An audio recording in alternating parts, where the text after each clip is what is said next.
সম্মানিত দিনী ভাই বোন, মানুষের তো বিচার হবেই, পশু প্রাণীরও বিচার হবে। মানুষের তো বিচার হবেই, পশু প্রাণীরও বিচার হবে। পশু প্রাণীর বিচার কি? একটা শিংওয়ালা ছাগল যদি একটা অশিংওয়ালা ছাগলকে গুতা মেরে থাকে, তাহলে আল্লাহ অশিংওয়ালা ছাগলকে শিং দিয়ে বলবেন যে তুমি গুতা মেরে পরিশোধ করে নাও, বা শেষ, তারপরে তারা মিটে যাবে। কিন্তু মানুষের এরকম হবে না। মানুষ দিয়ে জাহান্নামকে পূর্ণ করা হবে, মানুষ দিয়ে জান্নাতকে পূর্ণ করা হবে। বাকি যেটুকু থেকে যাবে আল্লাহ তাআলা পা ঢুকিয়ে দিয়ে পূর্ণ করবে জাহান্নামকে, আর জান্নাত যেটুকু বাকি থেকে যাবে সেটুকু আল্লাহ আবার মানুষ সৃষ্টি করে জান্নাত পূর্ণ করবেন। সম্মানিত দিনী ভাই বোন, জাহান্নামের উল্লেখযোগ্য শাস্তি হচ্ছে আগুন, জাহান্নামের উল্লেখযোগ্য শাস্তি হচ্ছে জাক্কুম গাছ, জাহান্নামের উল্লেখযোগ্য শাস্তি হচ্ছে সাপ, জাহান্নামের উল্লেখযোগ্য শাস্তি হচ্ছে বিচ্ছু, জাহান্নামের উল্লেখযোগ্য শাস্তি হচ্ছে হাতুড়, হাম্বল এ দিয়ে পিটানো হবে। জাহান্নাম থেকে বাঁচার জন্য চেষ্টা করুন। এই ছেলে, জাহান্নাম থেকে বাঁচার জন্য সব সময় সালাম ফেরার পূর্বে বলবেন রব্বানা আতেনা ফিদ দুনিয়া হাসানাতাও ওয়া ফিল আখিরাতি হাসানাতাও ওয়া কিনা আযাবান নার। জাহান্নাম থেকে বাঁচার জন্য আপনি বলবেন আল্লাহুম্মা ইন্নী আউযু বিকা মিন আযাবি জাহান্নাম ওয়া আউযু বিকা মিন আযাবিল কবর ওয়া আউযু বিকা মিন ফিতনাতিল মাসিহিদ দাজ্জাল ওয়া আউযু বিকা মিন ফিতনাতিল মাহইয়া ওয়াল মামাত। জাহান্নাম থেকে বাঁচার জন্য ঘুমানোর সময় বলবেন আল্লাহুম্মা কিনি আযাবাক ইয়াওমা তাবাসু ইবাদাক। কবরের পাশে জাহান্নাম থেকে বাঁচার জন্য জানাজার দোয়াটি পড়বেন। সম্মানিত দিনী ভাই বোন, সমস্ত দিনী ভাই বোনকে জাহান্নামের ব্যাপারে সতর্ক থেকে জাহান্নাম থেকে বাঁচার অনুরোধ জানিয়ে, ঠিকমতো ইবাদত করার অনুরোধ জানিয়ে আজকের আলোচনা এখানে শেষ করতে যাচ্ছি। আমাদের অনেক বই পুস্তক আছে, বিশেষভাবে ডান দিকে আছে স্টল, বিশেষভাবে আপনাদের জন্য বই নিয়ে আসা হয়েছে। সেটা হচ্ছে মাসিকা লিতে সম্পত্রিকা, আর ওই সলাতের উপরে বইটা আছে, নামাজের উপরে পোশাক আছে। আর আমার দিনী বোনেরা অনেক এসেছেন, আপনাদের জন্য বই আছে আদর্শ পরিবার। আমার দিনী বোনেরা আপনাদের জন্য বই আছে কেন নির্যাতন কি তার প্রতিকার।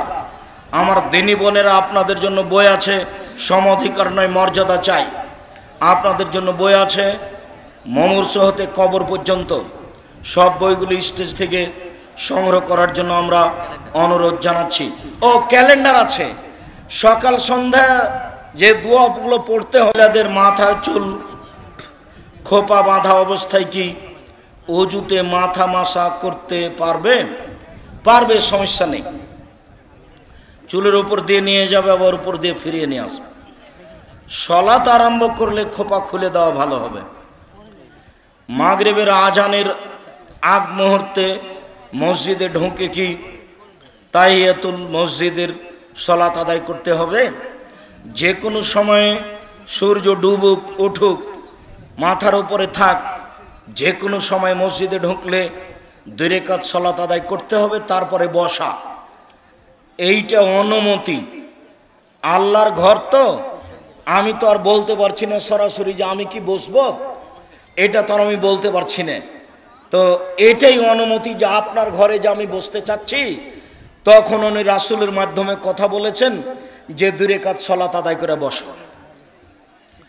তাই মসজিদে 2 রাকাত সালাত আদায়ের জন্য সময় নেই, যখনই ঢুকবেন তখনই 2 রাকাত সালাত আদায় করে বসবেন। আসসালামু আলাইকুম শায়েখ, আমাদের গ্রামে একটি অক্তিয়া মসজিদ আছে, যার 100 ফিট পূর্বে ও 50 ফিট দক্ষিণে কবর আছে। তবে মসজিদের জায়গাটি কবরস্থানের হওয়ায় এর পরিবর্তে জমি কবরস্থানের নামে কিনে দেওয়া হয়েছে। আচ্ছা ভালো, তবে ও প্রাচীর দিয়ে ঘিরে দিতে হবে কবরকে। কবর এবং মসজিদকে পৃথক একটা প্রাচীর দিয়ে পৃথক করতে হবে। শুক্রবারে যদি কোনো ব্যক্তি মারা যায় তাহলে কবরের আযাব হবে কি? 4 শ্রেণীর মানুষের কবরের শাস্তি হবে না। 1, রাতে সূরা মুলক পড়ে যে দাঁড়ানো অবস্থায় চলা অবস্থায়, কথাটা শুনে রাখেন, সূরা মুলক রাতে পড়াতে অভ্যাসী যে তার কবরের শাস্তি হবে না। 2, জুমার দিন মারা যায় যে তার কবরের শাস্তি হবে না। 3, পেট ব্যথায় মারা যায় যে তার কবরের শাস্তি হবে না। 4, শহীদ হয় যে তার কবরের শাস্তি হবে না। উপদেশ বইও আছে, কে বড় লাভবান বইও আছে। বইগুলো না নিয়ে মনে করিয়েন না যে আব্দুর রাজ্জাক সাহেবের ঠগিয়ে দিয়েছি, এটা মনে করিয়েন না। আমি আপনার জন্যই লিখেছি। আর ওই ভুল ত্রুটিপূর্ণ বইগুলিকে সংশোধন করার জন্য অনুরোধ জানিয়েছি। বইয়ের প্রথমে লেখা আছে কোনো জাল জয়ীফ হাদিস এই বইয়ে নেই, কোনো কেসা কাহিনী নেই, এভাবে লেখা আছে বইয়ে। মুখে যা বলছি কলমে তাও করছি। জাতির ক্ষতি করে, ধর্মের নামে জাতির ক্ষতি করে পরকাল হারাতে রাজি নই। অতএব বক্তব্য যেমন মূল্যায়ন করেন, কলম বই পুস্তক তেমন মূল্যায়ন করবেন বলে আমি আশাবাদী। মাসিক আলিতে সম্পত্তিকা বের করে অনেক কষ্ট করে ব্যয়বহুল পয়সা খরচ করে আপনি মূল্যায়ন করবেন। কবরস্থানে গিয়ে কোনো ব্যক্তিকে হাত তুলে দোয়া করতে পারবে? জি, বুখারী মুসলিমের হাদিস, কবরস্থানে গিয়ে হাত তুলে দোয়া করতে হবে। হাত তুলে দোয়া করার বুখারীতে প্রায় 36টি হাদিস আছে। তবে নামাজের পরে, জানাজার পরে, সভা সমিতির পরে হাত তুলে দোয়া করলে তা বিদআত হবে। হাত তুলে দোয়া করা ব্যক্তিগত ব্যাপার, সমষ্টিগত ব্যাপার। শুধু পানি চাইতে গিয়ে উল্টা হাতে মাঠে আর মসজিদে সোজা হাতে জুমার খুতবাই, এ হলো হাত তুলে দোয়া। কবরস্থানে গিয়ে হাত তুলে দোয়া করা সুন্নাত, ব্যক্তিগত ব্যাপার। ওসরের ধান বিক্রয় করে টাকা বিতরণ করা যাবে কি? জি না, যার ওসরের ধান তিনি করতে পাবেন না। জমা যেখানে দেওয়া হবে মাদ্রাসায় তারা বিক্রি করবেন। ইনি যদি নিজেই বিক্রি করেন তাহলে এখনও তার ক্ষমতা আছে এই জিনিসের উপরে, অথচ এগুলো ফকিরের জিনিস, মিসকিনের জিনিস, ওনার কিসের ক্ষমতা? মুসল্লি যদি ইমামকে পছন্দ না করে তাহলে ইমামের পিছনে নামাজ হবে কি? ইমামের হবে না, মুসল্লির হবে। এখন জানি না তোমার তার সাথে সম্পর্ক দুর্বল কেন। পিছনে হাফেজ রেখে ইমাম সাহেব যদি নামাজ পড়ায় তাহলে কি নামাজ হবে? হাফেজ মানে কোরআন হাদিস জানে, এ কথা ঠিক নয়। যার জন্য হিফজখানা আমি খুলতে নিষেধ করছি। হিফজখানা খুললে সেখানে কেতাবখানা দুটো থাকতে হবে একসাথে। মুখস্থ করালেন, কিছুই বুঝলো না, তাহলে আপনি কি করলেন? জামিয়া সালাফের সব প্রতিষ্ঠানের সাথে হিফজখানা হলো শাখা একটা প্রতিষ্ঠান, হিফজখানা ভিন্ন প্রতিষ্ঠান নয়। সাথে সাথে যিনি হাফেজ তাকে এমামতি করতে হবে কেন? যে এমাম আছে তিনি এমামতি করবেন। উনি যদি চান তাহলে বলতে পারেনি না কে এমামতি করতে, যে আপনি করেন। তাছাড়া যে লোক এমাম আছে সে এমামতি করবে, ভুল হোক আর ঠিক হোক, এনার এমামতি করার নিষেধ আছে। আসসালামু আলাইকুম সালাত আদায় করে না এমন কোনো ব্যক্তিকে মসজিদ, মাদ্রাসার ক্যাশিয়ার, সেক্রেটারি, সভাপতির দায়িত্ব দেওয়া যাবে কি? যাবে না। হালাল পাখি হত্যা করে খাওয়া যাবে কি? হালাল পাখি হত্যা করে মানে কি? শিকার করা। তো হত্যা তো শিকার করাই হত্যা, এটা আল্লাহর নবীর আদেশ। শিকার করেই খাবেন, হালাল পাখি শিকার করেই খেতে হবে। মারে দিবেন, যেদিকে যাবে যাবে, মারার সময় বলবেন বিসমিল্লাহ, যেখানে লাগবে লাগবে। শবে বরাত সম্পর্কে 2 মিনিট কিছু বলবেন কি? 15ই শাবান শবে বরাত হিসেবে ভারত, বাংলাদেশ, পাকিস্তানে যা চলে আসছে তা জাল হাদিসের উপরে নির্ভর করে আসছে। শাবান মাসে রিপোর্ট পেশ করা হয় বাৎসরিক, যার কারণে রাসূল সাল্লাল্লাহু আলাইহি সাল্লাম রিপোর্ট ধরার জন্য শাবান মাসে বেশি বেশি সিয়াম থাকতেন। আমার দিনী ভাই বোন, মন খারাপ করিয়েন না। অনেক মাঝাবী ভাই থাকতে পারেন, আমি আপনাকে মন খারাপ না করার জন্য অনুরোধ জানাচ্ছি। সবাইকে উদ্বুদ্ধ করেন শাবান মাসে বেশি বেশি সিয়াম পালনের জন্য। খাস করে একটা করলেন, তার প্রমাণে কোনো সহিহ হাদিস থাকলো না, তখন হয়তোবা জাতি ক্ষতিগ্রস্ত হলো, আপনিও হলেন। একাধিক সহিহ হাদিস শাবান মাসে বেশি সিয়াম থাকা। আমরা আপনাকে অনুরোধ করছি, আজ থেকে শাবান মাসের সিয়াম শুরু করেন। আর অনেকে প্রথম থেকে শুরু করেছে, আপনি মনে করিয়েন না যে আমি শুধু 15ই শাবান থাকি, যার কারণে কেউ প্রথম শাবান থেকে থাকে না। এই বাংলাদেশের মাটিতে হাজারো পুরুষ নারী আছে যারা কোন দিন থেকে সিয়াম শুরু করেছেন? 1 তারিখ থেকে, শাবানের 1 তারিখ থেকে। আপনি শুধু 15ই থাকবেন এর কথা এই নয় যে সারা দেশ থাকে। হাজারো পুরুষ নারী বাংলাদেশে আছে যারা কবে থেকে শুরু করেছে সিয়াম? শাবানের 1 তারিখ থেকে। আর আজকে যদি জিজ্ঞাসা করি যে শাবানের কয় তারিখ, আপনার জানা নাই, শুধু খালি আপনি হুড়াহুড়ি করছেন 15ই শাবান নিয়ে। আল্লাহর হস্তে মানুষকে বিপাকে ফেলিয়েন না। আমরা 15ই শাবানের 200টি হাদিস আছে, সবটি জৈব জাল মনে করাই, মানুষকে এর প্রতি আমল করতে বলি না। বরং একাধিক সহিহ হাদিস শাবান মাসে বেশি বেশি সিয়াম পালন করার রিপোর্ট ধরার আশায় ওটাতেই মানুষকে আমরা উদ্বুদ্ধ করি, ওর প্রতি আমল করার জন্য অনুরোধ জানাই। সূরা ফাতিহা না পড়লে নামাজ হবে কি? রাসূল সাল্লাল্লাহু আলাইহি ওয়াসাল্লাম বলেছেন হবে না। অতএব হবে না, এ কথাই ঠিক। আমি একজন মহিলার দুধ পান করেছি, পরবর্তীতে তার মেয়ের সহিত আমার বিবাহ হয়, কিন্তু আমার শাশুড়ি বলে যে আমি তার দুধ পান করি নাই, ইহাতে আমাদের বিবাহের কি হবে?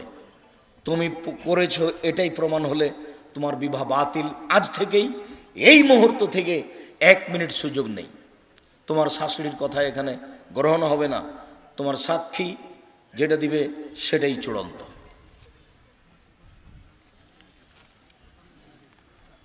ওস্তাজি, কোনো হিন্দু ব্যক্তির দানের টাকায় কি মসজিদ বানানো যাবে? তা তো যাবেই। যারা হিন্দু মানুষ তারাই তো কাবা ঘর বানিয়েছে। মোহাম্মদ সাল্লাল্লাহু আলাইহি সাল্লামের বাপ চাচাকে মুসলমান হয়েছিল, ওরা তো সব পত্তলিক, মূর্তি পূজা করত। ওদের মূর্তির নাম ছিল লাত, মানাত, ওজ্জা, হুবল, এগুলো তারা মূর্তি পূজা করত। তারাই তো কাবা ঘর বানিয়েছে, আজও আছে।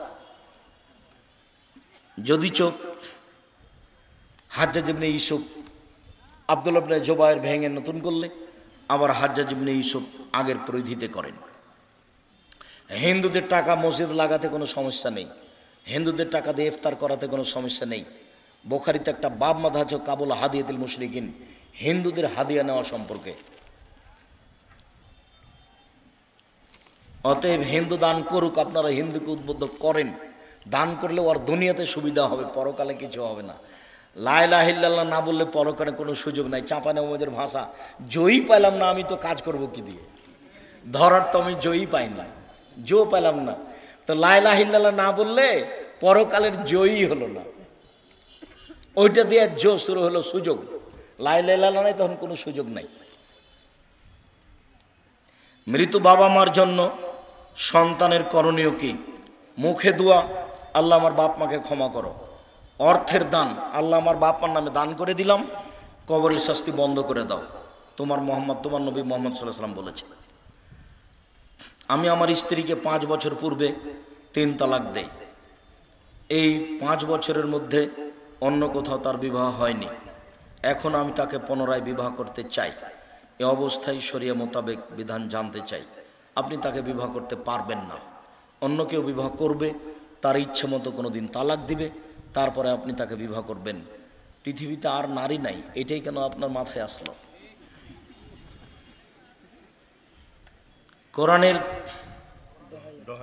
কোরআনের দোহাই দিয়ে কি দান তোলা যাবে কি? কোরআনের দোহাই দিয়ে মানে কি?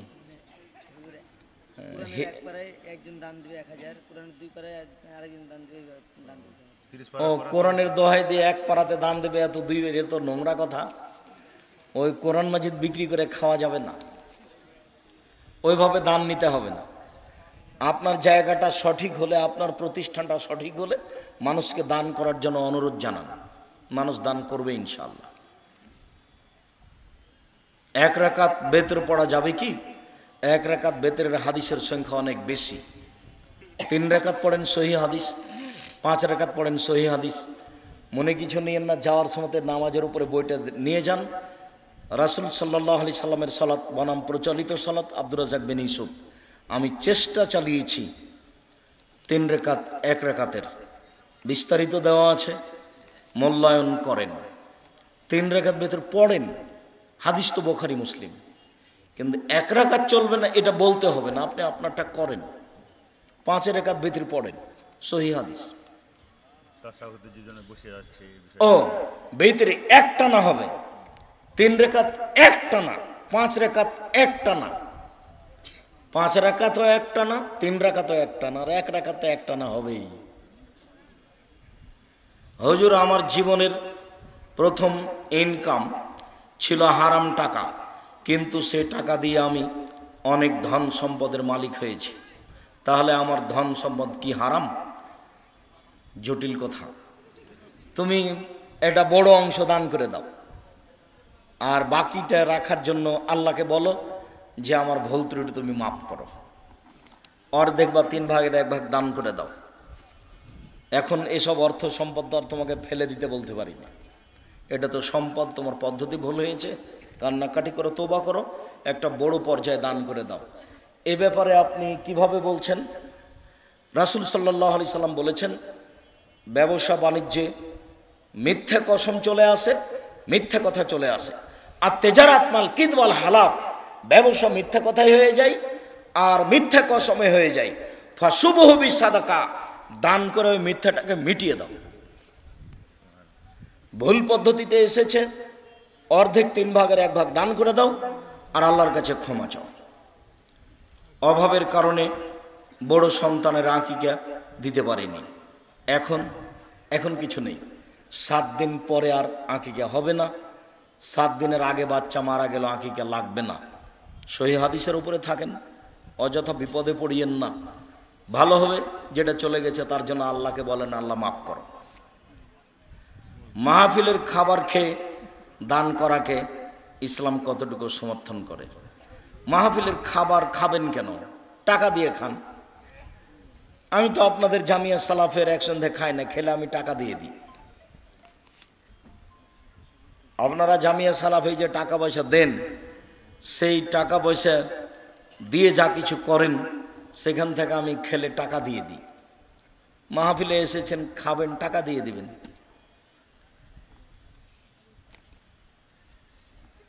বাসর ঘর সাজানোর পরে বাসর ঘরে ঢুকতে গেলে মেয়ের বাড়ির লোকদের বাসর ঘর টাকা দিয়ে কিনে নিতে হয়, না হলে ঢুকতে দেওয়া হয় না। এইটা তো আমাদের এলাকাতে নেই, এটা তো খুব নোংরা জঘন্য কথা। রাজশাহী চাঁপাইনবাবগঞ্জে বিবাহের শুরু থেকে এমন কোনো কাজ নাই যেটা জায়েজ, সবই হারাম। তার মধ্যে এটা আজকে অবগত হলে এটা আরো একেবারে ন্যাক্কারজনক, নোংরা, হারাম। এই ছেলেরা, যুবকেরা শোনো, এই নীতিতে আজকে পেশাব করে দাও। বলে দিলাম যে এই নীতিতে পেশাব করে দিলাম। জীবনে কোনোদিন আমাদের সমাজে, আমাদের বাড়িতে এই নীতি ঢুকবে না ইনশাআল্লাহ। 10, 15, 20 বছরের মধ্যে মানুষ যেন ভুলেই যায় যে এটা কি নীতি। 20 বছর আগে যেমন ভুলেছিল, কেউ জানতো না এটা কি। তোমরা এমনভাবে ছেড়ে দাও যাতে করে মানুষ 20 বছর পরে বলে যে এটা যে কি, আমরা কোনোদিন শুনিনি, এরকম যেন হয়ে যায়। একটা গরুর সমস্ত বডি কি খাওয়া হালাল? যা রুচি তাই খাও, ও প্রাণী হালাল। আমি প্রতি মাসে 5-6 লাখ টাকা কামাই করি। কই তুমি যে একদিনে জামিয়া সালাফে যাওনি গো, কি ব্যাপার? তুমি কৃপণ আছো না কি, না আমার উপরে হিংসে আছে? দেখো, আমার মনে বড় সাদ, আমি এদেশের মাটিতে উন্নত মানের প্রতিষ্ঠান গড়বই ইনশাআল্লাহ। সেটাই জামিয়া সালাফিয়া। আমি আমার প্রাণের প্রতিষ্ঠান বলতে চাচ্ছি না, আমি বলছি তোমার প্রাণের প্রতিষ্ঠান। তুমি তাকে প্রাণ দিয়ে ভালোবাসো, সেখানে শিরক নাই, সেখানে বিদাত নাই, সেখানে কোনো দলীয় নীতি নাই। দল মুক্ত, শিরক মুক্ত, বিদাত মুক্ত এদেশের ভিন্ন ধরনের প্রতিষ্ঠান, একমাত্র আল্লাহকে সন্তুষ্ট করার জন্য। আল্লাহর কসম, এখানে সরিষা সম পরিমাণ কোনো স্বার্থ আছে তা আমি জানি না। কিন্তু সবাই আমার কাছে থেকে টাকা খায়, ধার নিয়ে কেউ টাকা ফেরত দেয় না। এখন আমার করণীয় কি?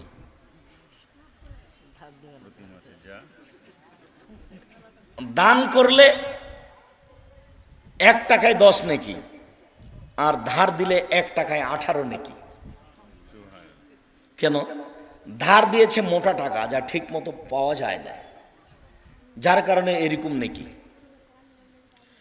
আপনি দিয়েছেন, নেকি পাবেন ইহকালে ও পরকালে। যারা নিয়েছে দেয়নি তারা বিপদে পড়েছে, বিচারের মাঠে নেকি দিয়ে বুঝিয়ে দিতে হবে। ঋণ খুব খারাপ জিনিস, ঋণ করবেনই না। যেসব জিনিস থেকে আল্লাহ রসুল বাঁচতে চাইতেন তার একটা বড় জিনিস ঋণ। আল্লাহ তুমি আমাকে ঋণ থেকে বাঁচাও, আল্লাহ তুমি আমাকে ঋণ থেকে বাঁচাও। যারা ঋণ নিচ্ছেন জরুরি ভিত্তিতে তা পৌঁছে দিবেন, নইলে বিচারের মাঠে নেকি দিয়ে বুঝিয়ে দিতে হবে। বিষয়টি খুব জটিল। আপনি ঋণ দেন, মানুষ দেখার না দেখ আপনি ঋণ দিতে থাকবেন মানুষকে। আর মানুষকে উদ্বুদ্ধ করছি, ঋণ নেওয়া ভালো কাজ নয়, নিলে ফেরত দিবেন, নইলে বিচারের মাঠে নেকি দিয়ে বুঝিয়ে দিতে হবে।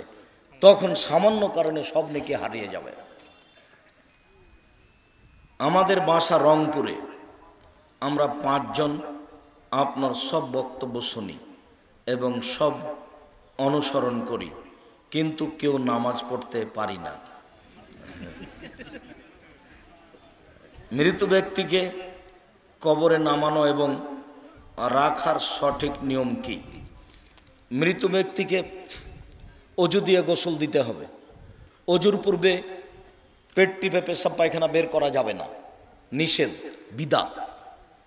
নখ কাটা যাবে না, গোপ কাটা যাবে না, পরিষ্কার পরিচ্ছন্ন করা যাবে না।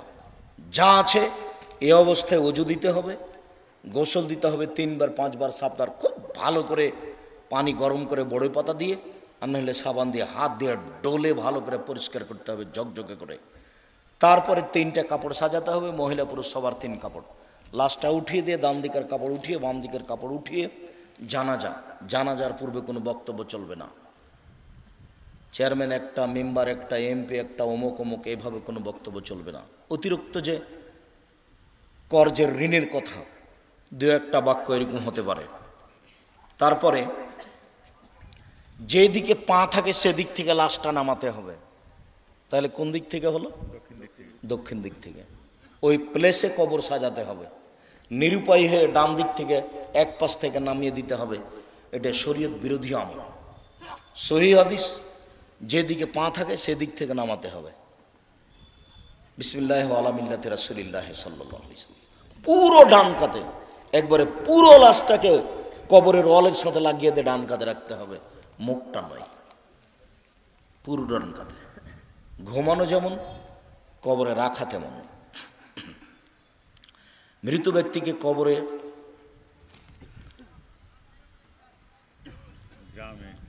গ্রামে সবাই বলে এক মানুষ মৃত্যু হওয়ার পর 40 দিন পর্যন্ত তার নিজের বাসায় আসে। এটা কুসংস্কার, সেরেকি কথা। চলে গেছে, আসবে কি করে? এটা কোনো কথা হলো? এটা কুসংস্কার, হিন্দুয়ানা নীতি। এই নীতি রাখবেন না। ওই ঘরে বাতি জ্বালাতে হবে না। যে ঘরে আমার বাপ মারা গেছে ওখানে 3 দিন বাতি জ্বালিয়ে রাখতে হবে। এগুলো সব কুসংস্কার, হিন্দুয়ানা নীতি। খাইতে বসে কি সালাম দেওয়া যাবে? সালাম দেওয়া যাবে না এমন কোনো জায়গা পৃথিবীতে নেই। খাওয়া হোক, সলাৎ হোক, কোরআন তেলাওয়াত হোক, পেশাব হোক, পায়খানা হোক, সলাৎ হোক, সব জায়গাতেই সালাম দিতে হবে। তবে উত্তরের পদ্ধতি ভিন্ন। সলাৎ অবস্থায় কেউ যদি সালাম দেয় তাহলে উত্তর আঙ্গুল উঠাতে হবে, তাহলে হয়ে গেল। পেশাব পায়খানা অবস্থায় কেউ যদি সালাম দেয় তাহলে উঠে বলতে হবে ওয়ালাইকুম আসসালাম, ওই সময়তে বলা যাবে না। শুক্রিয়া, জাযাকুমুল্লাহ খায়ের। আপনাদের অনেকের উপস্থিতি, আপনাদের দেখলাম বড় সম্মেলন, হাজার